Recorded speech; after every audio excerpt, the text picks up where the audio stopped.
Good afternoon sir. बैठ जाइए, comfortably बैठ जाइए। Mohan Afwan, thank you. Very nice, Yes, very sir. Nice. आप तो आपने देखा, आप कुछ इंटरनेशनल मार्केटिंग आदि का भी एक्सपीरियंस आपके यहाँ यस सर। किस टाइप का आपका सेल्स बिजनेस चलता है? सर एक्चुअली मैं जहाँ वर्क करता था हाँ। वो एक B2B प्लेटफॉर्म है, बिजनेस टू बिजनेस प्लेटफॉर्म। अच्छा अच्छा, हाँ। उसमें क्या होता है कि जो माइक्रो स्मॉल मीडियम इंटरप्राइजेज हैं, जो प्रमोशनल एक्टिविटीज के लिए प्लस जो बल्क में मतलब बायर खोज रहे हैं और जो एक्सपोर्ट करना चाहते हैं, तो हम उसको मीडिएट करके बायर्स को सप्लायर्स से मिलाते हैं, प्लस डिजिटल मार्केटिंग में उसकी प्रोफाइल बना करके उसको वेब पे प्रमोट करते हैं। तो इंडियन जो एमएसएमई है जो बाहर में एक्सपोर्ट करती है, और बाहर की जो MSME for example China, Vietnam, वो लोग जो इंडिया में आके अपने कस्टमर्स देख रहे हैं, बायर्स देख रहे हैं बल्क में, तो उन दोनों के बीच में हमारी कंपनी मीडिएटर। तो वेरी गुड, आपका तो एक्सपीरियंस। ये बताइए, आप अगर industry partner, program manager, project manager अफसर होते हैं, ये एक्सपीरियंस आपको कैसे काम आ सकता है? बिहार के इंडस्ट्री वालों को क्या फायदा हो सकता है आपके एक्सपीरियंस से? सर इसमें मल्टीपल मतलब मैनर में बिहार के इंडस्ट्रीज को मैं अपने एक्सपीरियंस से हेल्प करूंगा। फर्स्ट ऑफ ऑल जी, मेरा जो एमएसएमई से डील करने का एक एक्सपीरियंस है, उसे नेगोशिएशन करने का एक्सपीरियंस है, उन लोगों की जो ग्रीवांसेस है उसको समझने का एक्सपीरियंस है, और उन लोगों के साथ जो फाइनेंशियल इशू आता है बार्गेनिंग का, कि कहाँ इन्वेस्ट किया जाए, किस सेक्टर में इन्वेस्ट किया जाए, कहाँ पे अपॉर्चुनिटीज है, किस तरह की ऑर्डर हुआ चाहिए, और किस तरह की जो प्रोसीजर्स हैं एक्सपोर्ट की, इंपोर्ट की, उसमें जो हर्डल्स होती हैं उसको मैं इजीली मतलब सॉर्ट आउट कर सकूंगा। आप तो वर्ल्ड ट्रेड ऑर्गेनाइजेशन का नाम सुना होगा, WTO। Yes sir. ये क्या चीज है और इसका क्या काम है? सर वर्ल्ड ट्रेड ऑर्गेनाइजेशन एक ग्लोबल ऑर्गेनाइजेशन है, जो उसका बेसिक फोकस ये है कि वो वर्ल्ड में एक रूल बेस्ड ट्रेड हो, उसके लिए वो काम करती है, जिसके काफी मेंबर्स होते हैं। ऑलमोस्ट कुछ कंट्रीज यूएन के छोड़ के ऑलमोस्ट शायद उसके मेंबर्स हैं, और इंडिया भी उसका एक फाउंडिंग मेंबर है। तो ट्रेड के रूल्स को एक यूनिफॉर्मिटी लाने के लिए, पूरे वर्ल्ड में ट्रेड को पीसफुल प्रमोट करने के लिए वो काम करती है सर। अच्छा ये बताइए, जैसे मान लो कभी चाइना से हम लोग का ट्रेड आता है, बहुत सा सामान, खिलौने आदि चले आते हैं, क्या पॉसिबल है कि हम उनको टोटल बैन कर दें? किस तरह बैन किया जा सकता है चाइना से ट्रेड? हम लोग को संबंध हमारे अच्छे नहीं है, चाइना से ट्रेड को हम लोग बैन क्यों नहीं कर सकते हैं लीगली? क्या समस्या है उसमें लीगली?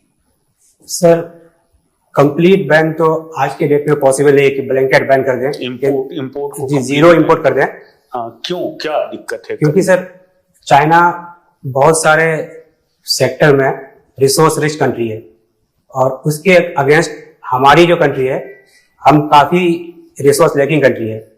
तो चाइना के साथ हमारा ट्रेड डेफिसिट रहता है, हम एक्सपोर्ट कम इंपोर्ट ज्यादा करते हैं। उसका एक रीजन ये भी है कि सर हम ब्लैंकेट बैन क्यों नहीं कर सकते, क्योंकि चाइना हमारा नेबर कंट्री है।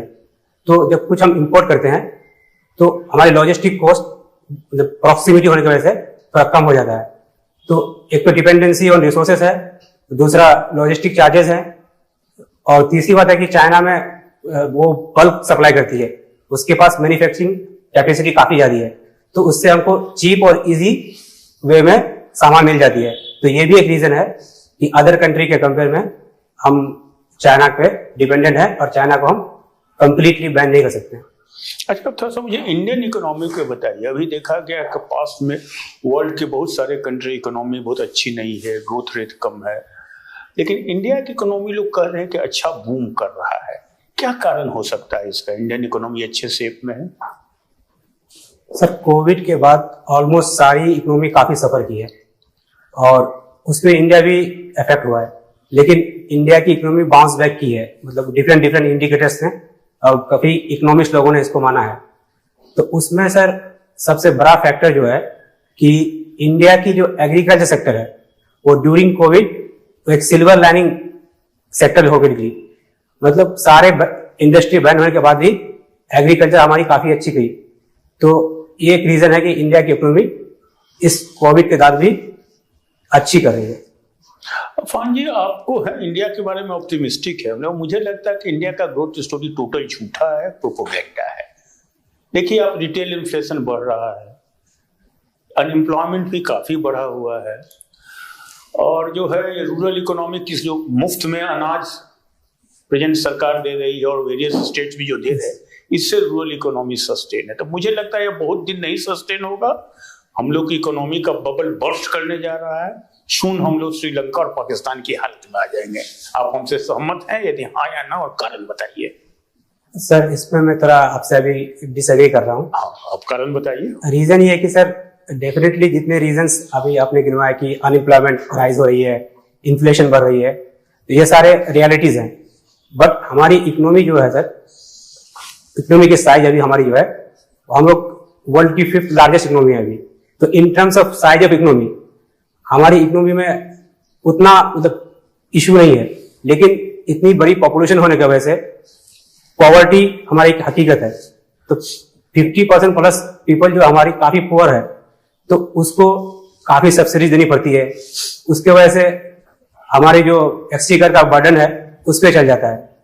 तो दूसरी बात, हमारे पास जो लेबर फोर्स है वो उतने स्किल नहीं है कि वो कुछ अच्छी जॉब अपॉर्चुनिटी जो रिक्वायर्ड स्किल सेट है वो मैनुअल वर्क के लिए अवेलेबल है।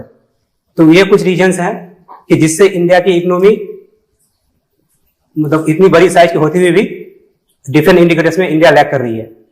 सेकेंड थिंग सर, जो इन्फ्लेशन का बात है, तो इन्फ्लेशन हमारे यहाँ पे सर डिमांड की कमी नहीं है, डिमांड है, मार्केट भी है, पर सप्लाई कंस्ट्रेंट है।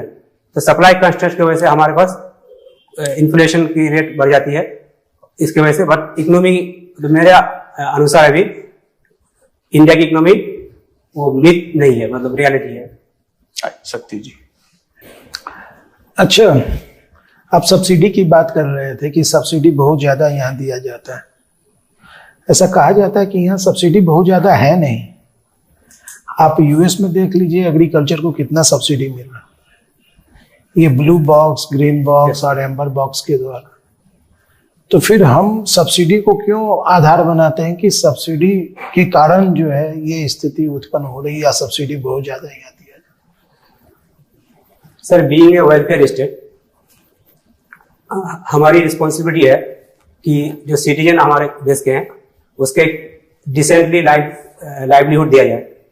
तो इसमें क्या है कि पुअर पीपल काफी ज्यादा है, तो हमें नहीं, मैं तो ये कहा कि हमारे यहाँ सब्सिडी कम है। ये गलत बात है कि सब्सिडी इंडिया में ज्यादा दिया जा रहा है, इससे ज्यादा तो यूएस में है। एक एग्जांपल दिया ब्लू बॉक्स, ग्रीन बॉक्स और एम्बर बॉक्स का, है ना, कि आप उसको देख लीजिए। जानते हैं ब्लू बॉक्स क्या? यस सर, ये WTO का जो एग्रीमेंट और एग्रीकल्चर है। क्या अंतर है इस तीनों में, blue box, green box, amber box? Sir, blue box, green box और एम्बर बॉक्स जो है ये सब्सिडी के रिगार्डिंग ही वर्ल्ड ट्रेड के द्वारा। तो मैं समझ गया, मैं ही बताया। तो ब्लू बॉक्स में सर ये है कि कोई भी कंट्री अगर रिसर्च में, डेवलपमेंट में अगर अपने कंट्री में सब्सिडी देती है, खैर उसको छोड़ दीजिए, अब आप सब्सिडी छोड़ दीजिए। अब आप आइए कि FDI जो है, यस सर, वो अगर रिटेल सेक्टर में अगर दिया जाए तो उसके क्या क्या कॉन्सिक्वेंसेस हो सकते हैं भारत ऐसे देश में? Consequences FDI in retail sector? हाँ सर, FDI जब रिटेल सेक्टर में आएगी तो कॉन्सिक्वेंस क्या होगी कि वो FDI जो आएगी तो अपने साथ वो न्यू टेक्नोलॉजी लेके आएगी। तो उससे क्या होगा कि सर एम्प्लॉयमेंट, जो मैनुअल एम्प्लॉयमेंट जो होती है वो कहीं ना कहीं कम होगी। तो एक तो एम्प्लॉयमेंट घटेगी यहाँ पे। दूसरी बात, उसके कॉन्सिक्वेंस क्या होगी कि FDI की वजह से जो हमारे डोमेस्टिक मैन्युफैक्चर और सप्लाई है, क्योंकि इसकी कॉस्ट कंपेयर टू अदर जो कंट्री है वो नए टेक्नोलॉजी के साथ आएगी, नई मशीनरी के साथ आएगी, तो वो इजीली प्रोड्यूस कर सकती है। तो हमारी जो डोमेस्टिक इंडस्ट्री है कहीं ना कहीं कंपटीशन में उससे लैग कर सकती है। ये सारे मुझे कुछ अभी इंस्टेंटली कुछ कॉन्सिक्वेंसेस नेगेटिवली। पॉजिटिव तो फिर सर पॉजिटिव पे हो जाएगा कि FDI आएगी तो इकोनॉमी हमारी बूस्ट करेगी, क्योंकि मैन्युफैक्चरिंग होगी, यहाँ पे प्रोडक्शन होगी, मार्केट है, तो इकोनॉमी का व्हील चलेगा, बाइंग सेलिंग होगी। एक तो जो साइकिल है वो अच्छे से चलेगी। दूसरी बात है कि उसके लिए हमको FDI के साथ एम्प्लॉयमेंट जनरेट होगी, क्योंकि वो सारे लेबर फोर्स, मैन पावर हर काम के लिए अपने देश से लेकर आएंगे, तो एम्प्लॉयमेंट जनरेट होगी। तीसरी क्या होगा कि सर न्यू टेक्नोलॉजी आएगी तो हमारे यहाँ टेक्नोलॉजिकल एडवांसमेंट होगा।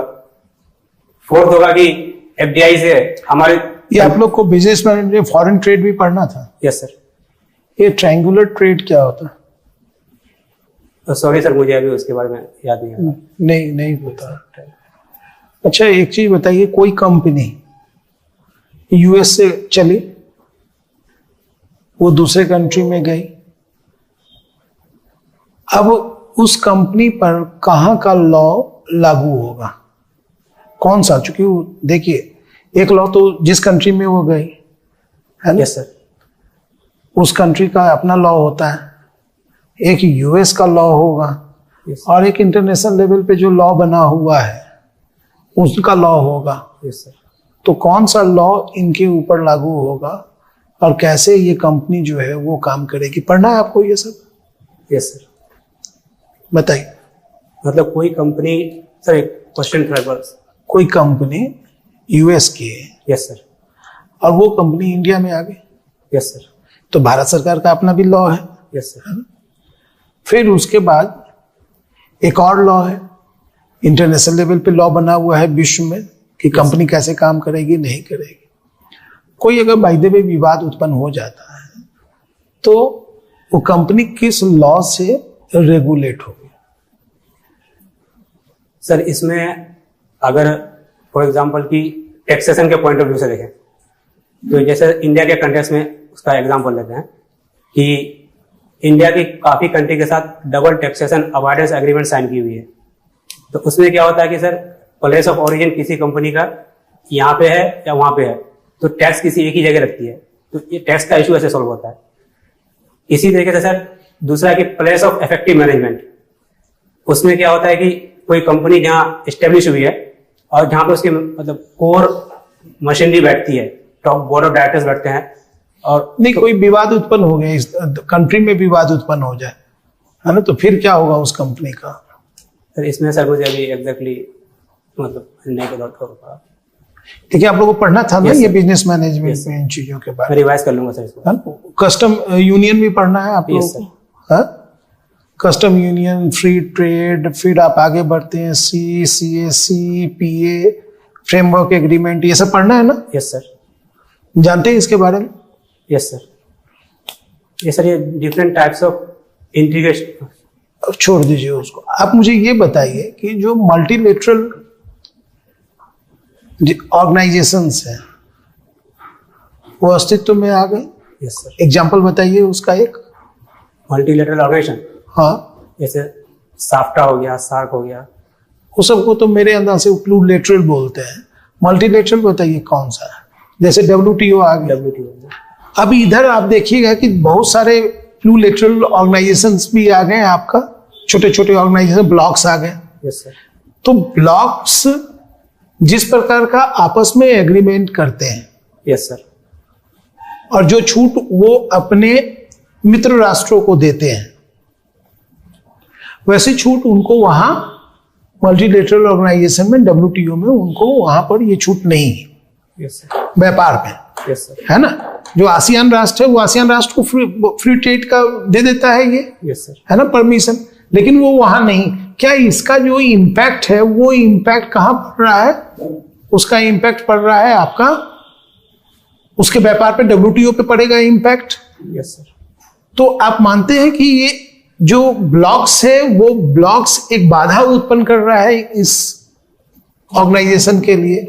हाँ, जरूरी था सर। इसमें जैसे कि जो रीजनल ब्लॉक्स हैं, जैसे सार्क हुआ या जो भी इस तरह के रीजनल ब्लॉक्स हैं, ये क्या करते हैं कि सर पहले अपने मतलब जो मेंबर कंट्रीज हैं सेल्फ इंटरेस्ट लिए काम करते हैं, जो अपने मेंबर कि इसमें। मेरे प्रश्न को आप समझ गए ना? कैसे सर?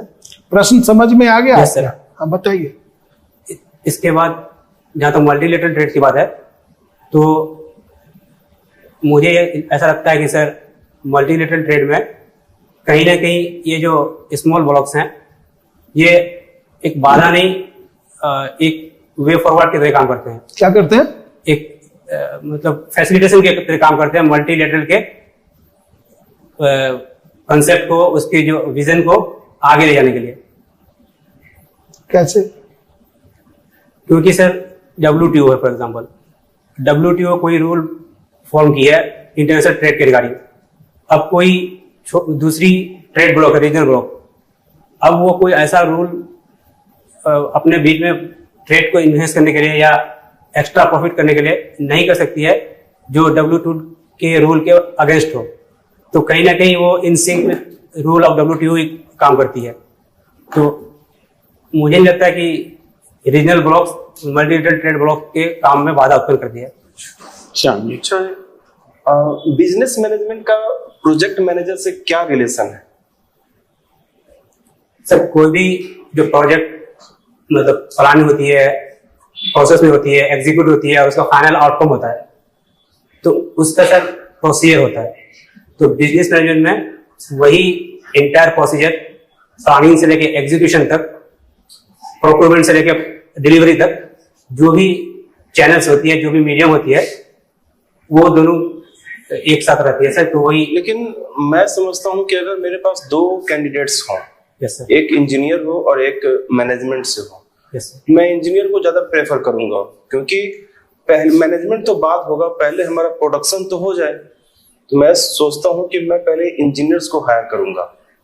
आपका क्या ओपिनियन है? आप कैसे बोलेंगे कि मैं इसके लिए सबसे बेस्ट कैंडिडेट हूँ? सर इसमें मैनेजमेंट में हमको देखना पड़ेगा कि जो ग्राउंड लेवल पे या जो पॉलिसी फॉर्मुलेशन में कुछ फॉल्स या कुछ डिफिशिएंसी तो नहीं है।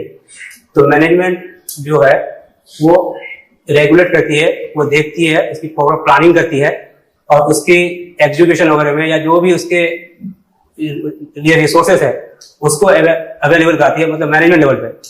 जहां तक प्रोडक्शन पे लेवल पे आता है, डेफिनेटली अगर कोई टेक्निकल प्रोडक्ट है वहां पे तो इंजीनियर ही काम करेंगे, बट वहां पर भी अगर मैनेजमेंट होता है तो मैनेजमेंट उसको बेहतरीन से ऑर्गेनाइज कर सकती है। तो इसलिए ये जो प्रोजेक्ट मैनेजर का जॉब है, ये किनके द्वारा लाया गया था? प्रोजेक्ट मैनेजर का जॉब, ये वैकेंसी किसके द्वारा लाया गया?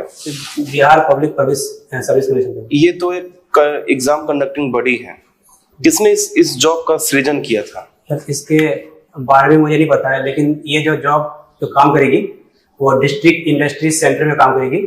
और डिस्ट्रिक्ट इंडस्ट्रीज सेंटर का जो कंसेप्ट है वो 1977-78 में जनता गवर्नमेंट जब आई थी मोरारजी देसाई के प्रधानमंत्री के कार्यकाल में, तो हेवी इंडस्ट्रीज के कंसेप्ट को साइड करके इंडस्ट्रियल ग्रोथ और एम्प्लॉयमेंट क्रिएट करने के लिए उस समय ये लेकर आई थी।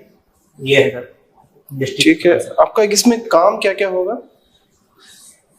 सर इसमें बेसिकली जो काम होगा, एक तो होगा कि MSME के रिलेटेड जितने भी उसके ग्रोथ हुआ, डेवलपमेंट हुआ, प्रोक्योरमेंट हुआ, एग्जीक्यूशन हुआ, मॉनिटरिंग हुआ, एक तो कंट्री उससे होगा। दूसरा होगा कि सर रूरल इंडस्ट्रियलाइजेशन को प्रमोट करना होगा। तीसरा होगा कि सर प्रधानमंत्री एम्प्लॉयमेंट जनरेशन प्रोग्राम जो है उसकी भी जो प्रोविजंस है उसको एग्जीक्यूट करने का काम रहेगा। उसके तहत सर मुद्रा लोन के थ्रू जो बेनिफिशियरीज है उसको भी असिस्ट करने का काम रहेगा। चाहिए। रूरल और अर्बन में क्या डिफरेंसेस हैं? सर रूरल और अर्बन के डिफरेंस को हम वेरियस पैरामीटर में देख सकते हैं, लाइक कि एजुकेशन पैरामीटर्स क्या है, सोशल इंडिकेटर्स क्या है, उसका लिविंग स्टैंडर्ड क्या है, ऑप्शन ऑफ एम्प्लॉयमेंट क्या है, इंडस्ट्रियलाइजेशन क्या है। तो इस तरह के डिफरेंट पैरामीटर में हम देखेंगे। तो अगर इकोनॉमी में देखें तो रूरल जो है वो ज्यादा एग्रो बेस्ड इकोनॉमी है। उसी तरीके से अर्बन में देखें तो इंडस्ट्री और सर्विस सेक्टर है। लिविंग स्टैंडर्ड देखें तो अर्बन एरिया में काफी अच्छी है पर कैपिटा इनकम। इससे पहले भी प्रोजेक्ट के बहुत सारे लोग आए। Yes sir. और एक प्रोजेक्ट आया था और अभी है भी, smart city project. Yes sir. ठीक है, लेकिन मुझे तो ये लगता है कि सब लोग पैसा खा के बैठ गए हैं और कोई स्मार्ट सिटी नाम का कोई चीज नहीं है। 1 घंटे बारिश होती है तो पूरा पटना भर जाता है, पूरा मुजफ्फरपुर, पूरा दरभंगा भर जाता है। Yes sir. तो स्मार्ट सिटी के नाम पे सिर्फ पैसे की लूट हुई है। आपका क्या ओपिनियन है? सर मैं इसमें स्मार्ट सिटी के कंसेप्ट में यही कहूँगा कि कहीं अगर वर्क में लेकुना हुई है तो उसके लिए प्रॉपर चैनल्स हैं एड्रेस करने के लिए ग्रीवांसेस को। बट कहीं ना कहीं मेरे नज़र में ये स्मार्ट सिटी काम कर रही है और अच्छा कर रही है, हम उसके रिजल्ट देखने को मिल रहे हैं। ठीक है, रैपिड फ्लैश मतलब बारिश हो जाती है तो सीवेज की उतनी कैपेसिटी नहीं है with in the time drainage को निकालने के लिए, तो इन सब में वर्क करने की जरूरत है। और कोई फ्लॉज है तो उसके लीगल प्रॉपर चैनल है, बट मेरे नजर में सर काम कर रही है स्मार्ट सिटी।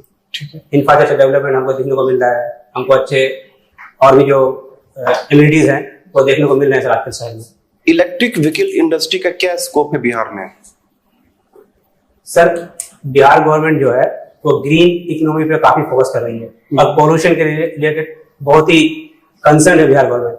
तो इलेक्ट्रिक व्हीकल नेक्स्ट अपना बिहार की नेक्स्ट मतलब विंडो ऑफ अपॉर्चुनिटी लेके आ रही है, क्योंकि काफी गवर्नमेंट की सपना है कि डीजल और पेट्रोल वाले जो व्हीकल हैं इसको जितना जल्द हो उसको कम किया जाए। तो मेरे नजर में सर काफी ब्राइट प्रोस्पेक्ट है इलेक्ट्रिक व्हीकल की बिहार में। ओके सर, ठीक है, आपने क्या आपका इंटरव्यू खत्म हुआ, आप जा सकते हैं।